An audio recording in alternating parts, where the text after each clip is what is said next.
everybody, but he cannot use everybody. There is a kind of man God is looking for.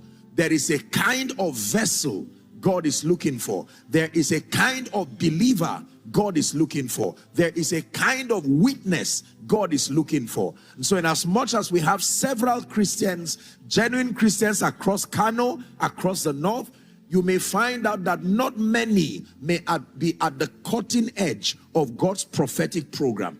And others have gone so far to know what God wants to do, but there is a demand. So that's the second body of knowledge you must know. Number 3, you must understand God's strategy for executing his program. So I'm listing for you the bodies of knowledge that helps a man to be relevant in God's program. And I listed for you, number 1, that you must understand God's prophetic program. What exactly is it?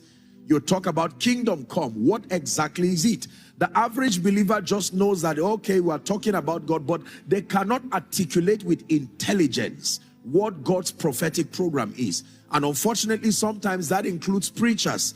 They cannot give you a concise definition as to what God's program is. And if you do not know what God's program is, then functioning in his vineyard becomes a risk, because it means you will mislead a lot of people, not because you are false, but because you are ignorant.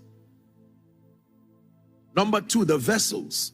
You cannot prepare a people and mature them to be of stature and to be usable until you understand the portrait of the kind of vessel God is looking for. When you want to apply for a job, for those of you who are working or seek to work, when the application comes out, they detail for you very clearly the demands. Am I right on that? So they say, for instance, we are looking for a driver, and then they list it very clearly. That driver should have maybe 5 years experience. He should have been able to drive across this and that. If you think you are qualified, then apply.